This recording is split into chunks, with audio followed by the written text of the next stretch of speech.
The Galactic Council chamber sat silent and cold. Vast showed 1,000 stars burning in the darkness of space. The council members from 73 different species floated, stood, or hovered in their designated places. They had gathered in this chamber for 1,000 years without a single war. Peace ruled the galaxy.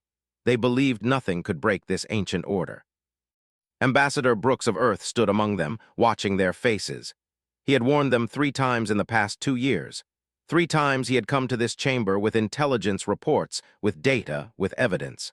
3 times they had dismissed him with expressions that ranged from pity to annoyance. The representative, a creature made of hardened crystal that caught the light, spoke first. Its voice sounded like grinding metal. The human representative wishes to speak again. Let us hear what panic drives our young friends today. The other council members made sounds of agreement. Some laughed, laughter in a language that had no warmth. Moved forward. His uniform was plain blue with the Earth insignia on his chest. He looked smaller than most of the other representatives. Humans were new to the galactic stage, and everyone knew it. Everyone treated them like children playing with toys they did not understand. "They are preparing for war," said. His voice was calm and steady. "We have detected weapons shipments moving toward 442B. We have intercepted communications about colony targets. They see our settlement there as easy prey. They believe we are weak." The ambassador, a being made of flowing light contained in a crystalline shell, spoke with gentle condescension. "They are always moving weapons. It is their nature. They are proud warriors, yes, but they know the council rules. No war has been fought in 1,000 years. Why would they break this peace?" "Because," said, "they do not respect us. They see Earth as a young species that can be tested. They want to prove something to themselves. We are asking for council intervention now before this happens. We are asking you to send a message to the... We are asking you to make clear that attacking human colonies will have consequences." The Mantid's representative clicked its multiple jaws together. It was the council's military advisor. "They possess superior weapons technology. They command a fleet twice the size of anything humanity could field. If we warn them against attacking your colony, they will ask why a species like humanity matters. They will see this as an insult to their power. Better to do nothing. Better to seem uninterested. This is how we maintain peace. We do not pick sides. We do not show favorites." Felt something cold move through his chest. These beings had power. They had technology that could bend light and manipulate matter at the atomic level. But they had forgotten how to understand fear. They had forgotten how to understand what it meant when someone targeted your children. "What if I told you that Earth has capabilities you do not know about?" asked. The representative made a sound like breaking glass. "We know everything about humanity. You are 600 years away from achieving real space warfare capability. You build colony ships and mining facilities. Your technology is charming in its simplicity, but dangerous." "No." Said nothing more. He returned to his seat. The council moved on to other business, trade agreements, border disputes between minor species, a complaint from the about asteroid mining rights in the Andromeda sector, the usual business of maintaining a galaxy at peace. 2 days later, the message came. The 442B colony sent a distress call at 300 hours Earth Standard Time. The message was broken and filled with static. Screams cut through the transmission. The voice of colony director Sarah Wilson was barely recognizable. "They came without warning. Their ships are like nothing we have ever seen. Weapons unlike anything in our database. They are hitting the residential sectors, the schools. Why the schools? Why would they target the schools?" Then the transmission ended, not cut off, ended silence.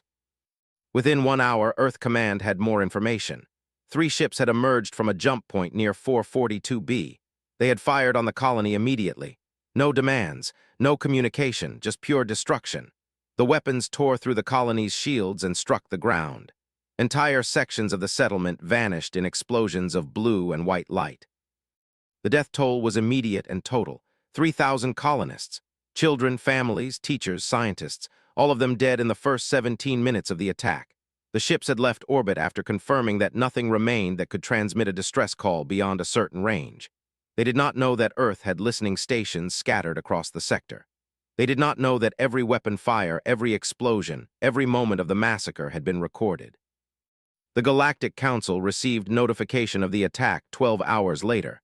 They expressed regret. They offered sympathies to the people of Earth. They suggested that this was probably some kind of misunderstanding.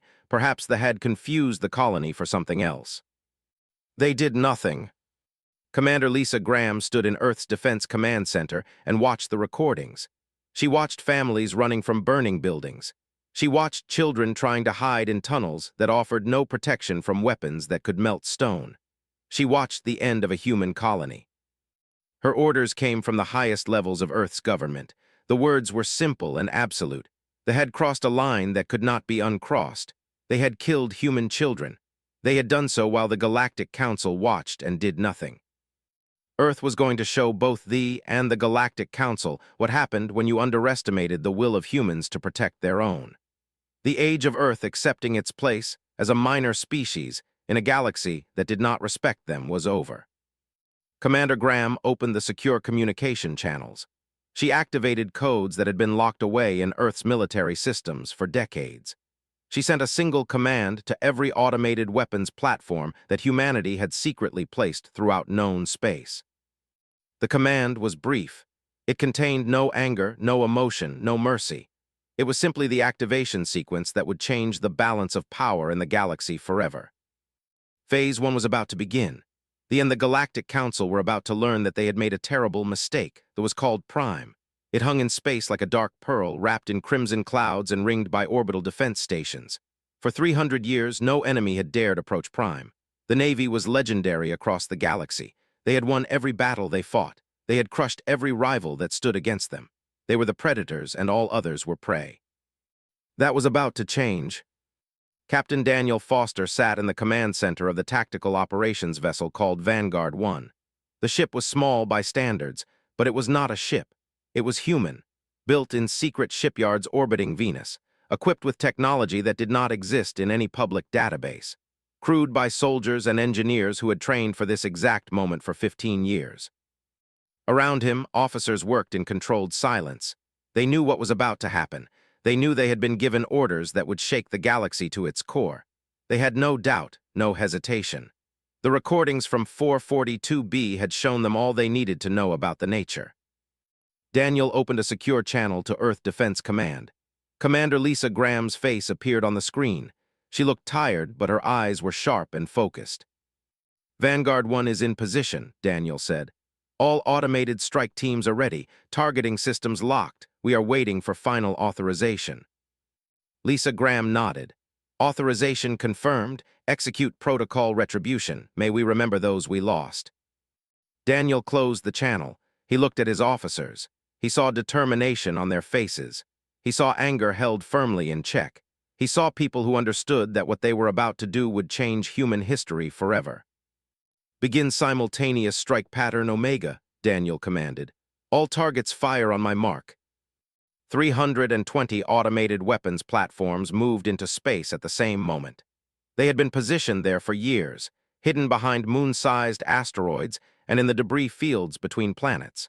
The detection systems never registered their presence until it was too late. The first strikes hit the military shipyards on the moon called 7. These were not gentle attacks. Humanity was not here to wound or to scare. They were here to destroy. Plasma arrays heated to 1,000 times the surface temperature of the sun struck the shipyards. Steel vaporized. Entire factories became clouds of molten metal. 40 warships under construction simply ceased to exist. 3 minutes later, the secondary strikes hit the orbital defense stations that ringed Prime. These platforms were supposed to be unbreakable. They had built them over a century. They had reinforced them, updated them, added layer upon layer of defense. It did not matter. Human weapon systems did not attack the defense shields. They ignored the shields entirely and struck at the power sources that fed those shields. Without power, shields were nothing. The defense stations exploded in silent flashes of light across the darkness of space. The Navy tried to respond. Admiral, commander of Prime's defense forces, gave orders to mobilize the strike fleet. He knew nothing of what was happening. The attack was so fast, so complete, that his communications networks were being destroyed faster than he could send orders through them. The battle cruisers that attempted to launch from their ports found themselves facing weapons fire they could not escape. The human attack did not come from a single point. It came from everywhere. It came from positions above, below, and beside the planet. It came from weapons that were too precise, too fast, and too intelligent to be countered by traditional tactics. A battle cruiser, massive and deadly, attempted to jump to hyperspace. The human systems had prepared for this. Space-warping weapons struck the ship before it could complete its jump. The ship was torn apart at the molecular level. 4,000 soldiers aboard the vessel never knew what happened to them. In the planet's main command center, Admiral tried desperately to understand what was occurring. His weapons were not reaching any targets. His defense systems were offline. His fleets were being destroyed without firing a shot in return. His communications officer finally managed to pull a visual feed from one of the few remaining orbital cameras. What he saw made him understand that everything he knew about war had just become obsolete. Captain Daniel Foster watched the progress reports flowing across his screens. Each one contained updates about targets destroyed, systems disabled, forces eliminated. There was no celebration among his crew. There was only the steady, relentless work of executing a plan that had been prepared in meticulous detail. The human attack continued for 47 hours without pause. It did not stop because they tried to surrender. Daniel Foster had been clear about this. There were no negotiations until every military installation had been destroyed. There was no mercy. There was only the execution of justice for the children of 442B. The communication networks finally went dark. No more transmissions left the planet. No more orders were given. The Navy that had been so fearsome was now nothing but wreckage drifting in orbit around Prime. Then Captain Foster gave the final order. It was the one that would make sure they understood the complete scope of their defeat. Automated weapons platforms entered Prime's atmosphere. They were not aimed at military targets. They were aimed at the manufacturing centers that produced weapons, at the factories that forged their superior technology, at the industrial centers that powered their entire civilization. In 6 hours, humanity destroyed capability that they had spent centuries building. Entire cities that housed weapons production were simply removed from the map. The factories burned. The technology was lost. Then the human platforms pulled back. They moved to safe orbit around Prime and held position. They did not fire again. They simply waited. The message from Earth came through all remaining communication channels. It was direct and without any room for misunderstanding. The Empire is ordered to cease all military operations immediately. Stand down all remaining forces. Prepare for negotiations. Any attempt to resist, any attempt to mobilize, any attempt to continue military action will result in the complete destruction of Prime and all territory. You have 1 hour to comply. In the command center, Admiral received this message. He stood in silence for a long moment. He looked at his military advisors. He looked at the reports showing nothing but destruction and loss. He made a decision. "Send the signal," he said quietly. "All forces stand down. Transmit the surrender code to all vessels." The Empire, which had conquered through strength and maintained power through fear, had been brought to its knees. Not by a superior empire, not by a coalition of civilizations, but by a young species they had dismissed as primitive and weak. The age of the as a dominant power was over. The Galactic Council chamber had never known fear. The concept barely existed in their collective experience. For 1,000 years, peace had been maintained. Disputes were resolved through dialogue and negotiation. Conflicts were managed through committee and protocol. Violence belonged to ancient history, something the Council had transcended. That changed the moment the reports started coming in. The representative was first to receive notification. Its mining interests in space meant it had sensors positioned throughout the sector. The initial reports were so strange that they assumed a malfunction. 17 warships had ceased transmitting, then another 12. Then an entire orbital defense station simply vanished from existence. Then the distress calls started. Frantic, desperate calls from personnel in military installations throughout their territory. Calls that were cut short by explosions. Calls describing weapons they had no names for. Calls pleading for help that would never come. By the time the Galactic Council convened in emergency session, the Empire was already crippled. Ambassador Brooks entered the chamber with a calm that seemed almost inhuman. The other council members watched him. Most had voted to dismiss his warnings just days before. All of them knew what was about to happen. They had the intelligence reports. They had seen the data flooding in from 100 different sources across space. The council wanted to hear it from the human representative anyway. "They committed an act of war," said. His voice carried no emotion, no triumph, no satisfaction. "They destroyed the colony at 442B. They killed 3,000 of my people. They specifically targeted our children. The Galactic Council was informed of this act. The council took no action." The representative, the one who had spoken so gently about the peaceful nature of tried to interrupt. "This response is excessive. The military has been nearly destroyed. Entire facilities have been vaporized. Millions of civilians will suffer from this retaliation."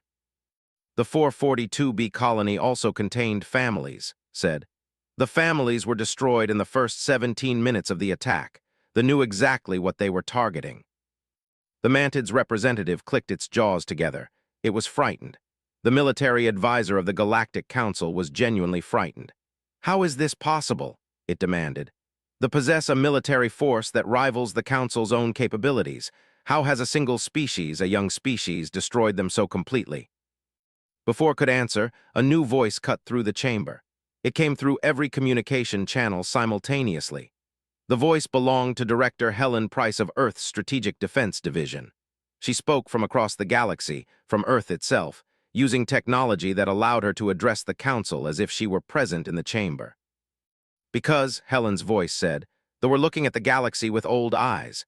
They believed military strength came from what you could see, from fleets and weapons stations, from numbers and technology. But humans think differently. We learned long ago that survival means planning for the moment when you are weakest. It means preparing for a future you hope will never come." The council fell silent. Helen Price continued speaking. "For 30 years, Earth has been positioning defensive and offensive systems throughout known space. We did not announce this. We did not seek permission. We simply did it. We built weapons that your scientists did not know were possible. We created artificial intelligence systems that think faster than you can imagine. We prepared for this exact scenario because we knew that the galaxy did not respect us. We knew that when you saw us as weak, someone would test us. We were waiting." The representative found its voice. "This is a violation of every covenant we have established. You have been building weapons in secret. You have been violating the peace." "The peace was violated when your council ignored an attack on our children," Helen said.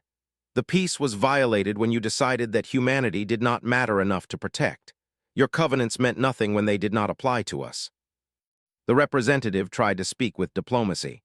"The council accepts responsibility for its failure to respond appropriately. Perhaps we can negotiate this situation. Perhaps we can discuss terms of peace between Earth and the without further bloodshed." "The terms of peace are already being established," Helen Price's voice said. "They will be delivered by Ambassador Brooks. They will comply or Prime will be destroyed. All territory will be seized. Every ship will be disabled. Every facility will be dismantled. There will be nothing left but ashes." The council members looked at each other. They knew this was not a bluff. They had seen the recordings from space. They knew what human weapons could do. Brooks walked forward and placed a data crystal on the council chamber's central platform. "These are Earth's demands: military reparations, territorial concessions, complete surrender of weapons research, technology transfers to all species damaged by aggression.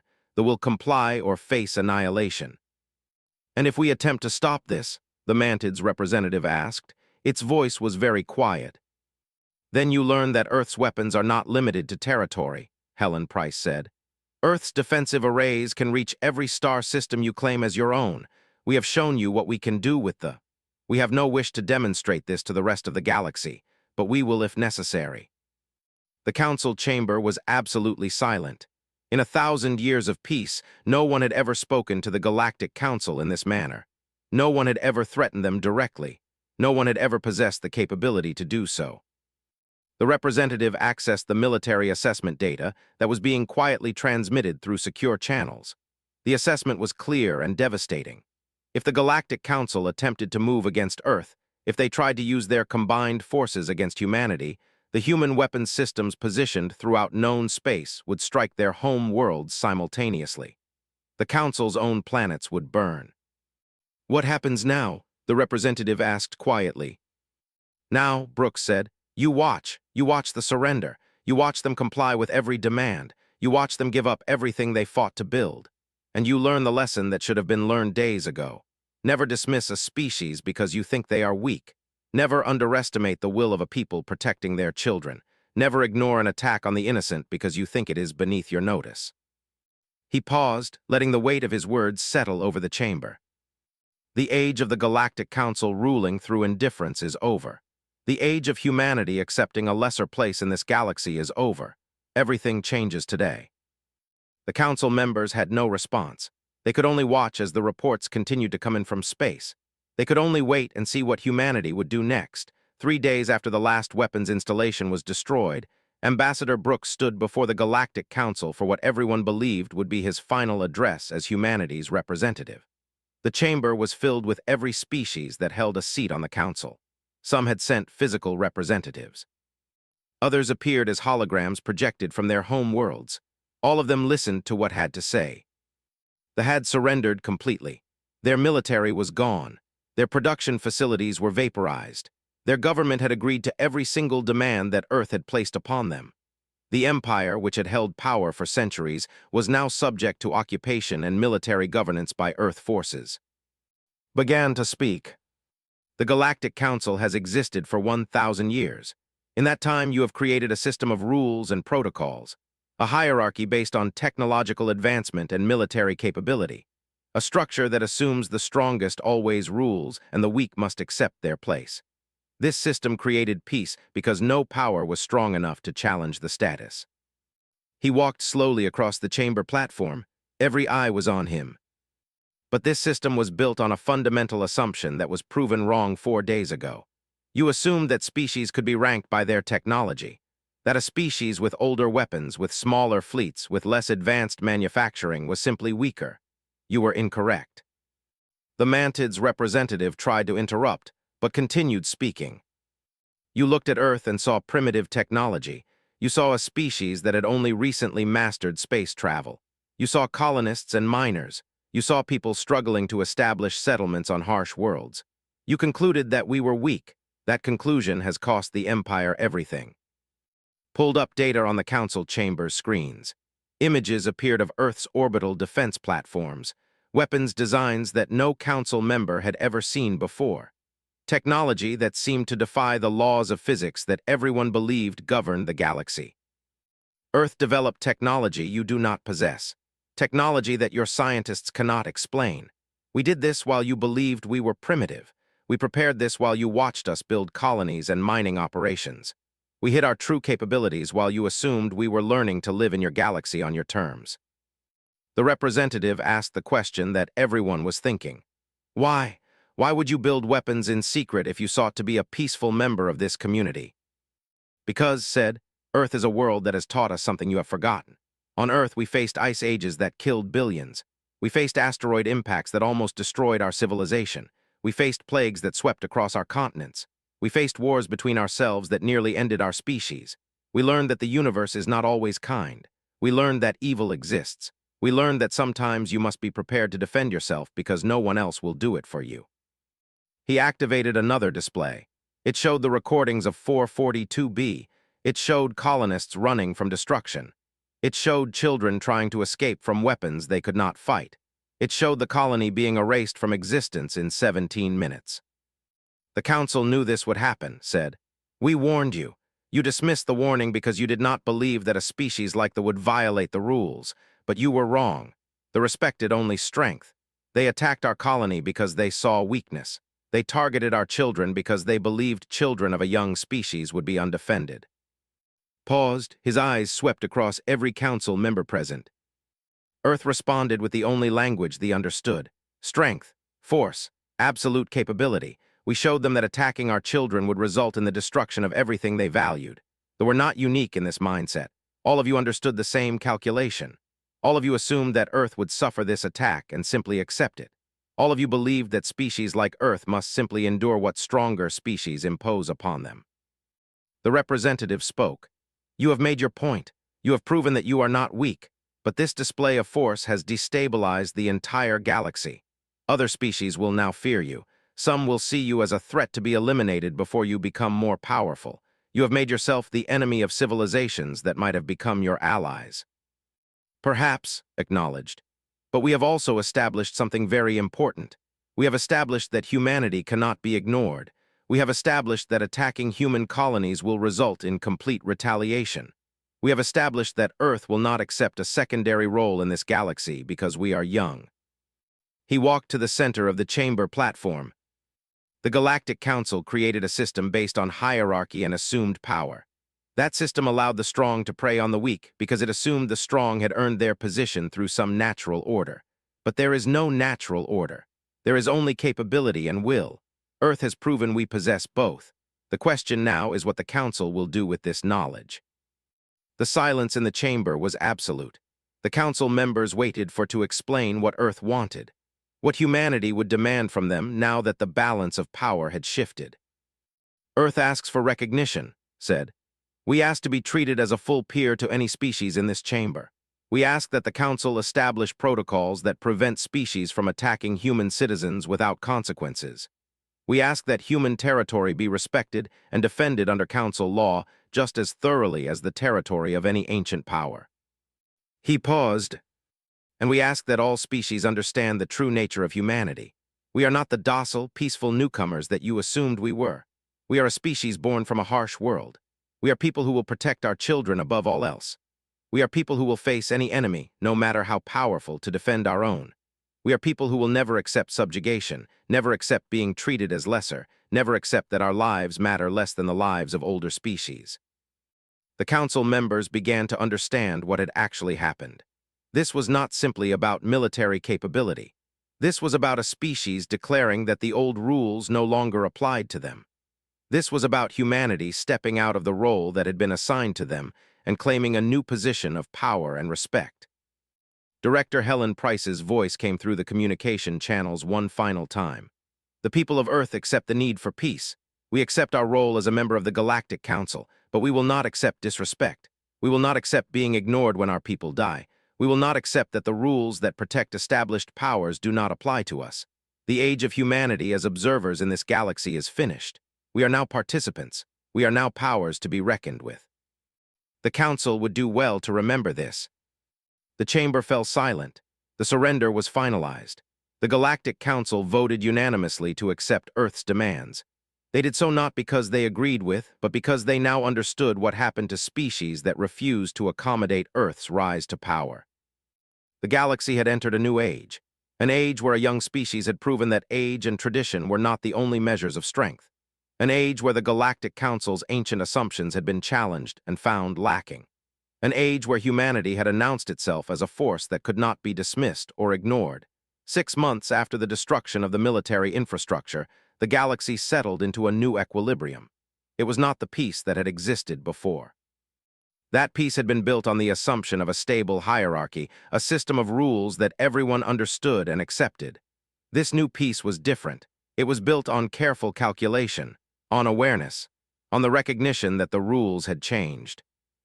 Commander Lisa Graham stood in the observation deck of Orbital Station Aurora, humanity's primary command center for deep space operations. The station orbited above Earth, watching over the solar system and the region of space that lay beyond it. She looked out at the stars and thought about the path that had led to this moment. It had been fully occupied by human military forces. Their government was being restructured under human supervision. The civilians, most of whom were innocent of any crime, had to live under occupation. Lisa knew that this was not justice. This was revenge. It was necessary, but it was not just. Captain Daniel Foster approached her. He carried data crystals containing reports from every theater of human military operation across known space. The occupation of territory was proceeding smoothly. The people, having seen what happened to their military, were cooperating fully. We have received diplomatic overtures from the Empire, Daniel said. They are requesting trade agreements and military alliance discussions. The Mantids are requesting the same. Lisa nodded slowly. What about the... Cautious, they are watching carefully to determine what Earth intends to do next. They have not committed to any alliance, but they have also not made any hostile moves. That was the new dynamic of the galaxy. Every species was watching Earth. Every civilization was calculating whether they should align with humanity or maintain their distance. Every power was reassessing their position in a galaxy where the old assumptions no longer held true. Director Helen Price appeared on the communication screen. She was in the Defense Ministry on Earth, in a city that had survived 3 global wars and countless catastrophes. She had the bearing of someone who had lived through the worst that the universe could throw at humanity. "They have agreed to the technology transfer," Helen said. "They are providing specifications for weapons research, propulsion systems, and materials science. The intelligence we are gaining will accelerate human development by at least 50 years. Lisa understood what that meant. Earth would not simply maintain its current military advantage. It would expand that advantage until no other power in the galaxy could challenge human supremacy. By attacking 442b had not just started a war. They had accelerated the timeline for humanity's rise to galactic dominance. "We are also receiving settlement offers from 47 different systems," Helen continued. "Species are offering territory and resources in exchange for human military protection. Some are offering this because they hope to maintain our friendship. Others are offering this because they are terrified of what we might do to them if they refuse." Lisa grimaced. The Galactic Council does not seem concerned about the implications of this. "The Galactic Council is carefully maintaining the appearance of stability while quietly positioning themselves to accommodate our rise to power," Helen said. "They understand something that many younger powers have not yet grasped. They understand that the strongest path forward is to give humanity a position at the table rather than making us an enemy of their community." Daniel spoke up. "Ambassador Brooks has been invited to address the full council next week. They are offering him a position on the ruling committee, a formal recognition of Earth as a primary power." Lisa looked at the stars again. 6 months ago, humanity had been treated as curious newcomers. Now they were being offered a position of power and influence that most species took centuries to achieve. It was not a gift. It was recognition of force. It was calculation. It was fear. The next week came quickly. Ambassador Brooks stood before the Galactic Council one more time. This time the chamber was arranged differently. A new seat had been added, a seat that was equal in position to any other council member's seat, a seat that belonged to Earth. "The people of Earth accept our place at the table of the Galactic Council," said. He spoke with the calm of someone who had always known this moment would come. "We accept our responsibilities as a primary power in this galaxy. We accept that with great capability comes the burden of maintaining order." He looked directly at each council member present. "But let it be clear what Earth will not accept. We will not accept the abuse of younger species. We will not accept the violation of boundaries that some of you have grown comfortable exploiting. We will not accept a galaxy where the strong prey on the weak simply because they can. These are the new rules. Enforce them, or we will enforce them for you." The council members voted unanimously to accept Earth's terms. They did so not because they loved humanity or agreed with every principle had stated. They did so because Earth had the capability to enforce its will on the entire galaxy and had demonstrated no hesitation in using that capability. In the months that followed, the transformation of humanity's role in galactic civilization became complete. Earth established permanent embassies on 100 worlds. Human diplomats negotiated trade agreements that favored Earth by enormous margins. Human military forces established bases in strategically important systems. The young species from the primitive world had become one of the most powerful forces in known space. But with that power came something else, a responsibility, a burden. Lisa Graham sat in her office reviewing reports about the 442b colony. They had begun the process of rebuilding. 3,000 people had died there. Families had been destroyed. The entire community had been erased and then reconstructed from data and genetics and effort. The new colony was being built exactly as the old one had been, as a memorial to those who had been lost. Young humans who had never seen the original colony were growing up in the rebuilt one. They would grow up knowing that their birth colony had been destroyed by the... They would grow up knowing that humanity had responded with overwhelming force. They would grow up understanding what it meant to be human in a galaxy that had learned to fear them. Captain Daniel Foster visited Lisa in her office. He carried one final report. The last of the military installations had been fully dismantled. The occupation of territory was transitioning into a period of reconstruction and supervision. The Empire, as a power, no longer existed. "What are you thinking about?" Daniel asked. "I am thinking about whether we made the galaxy safer or just more complicated," Lisa said. I am thinking about whether destroying the was justice or just revenge.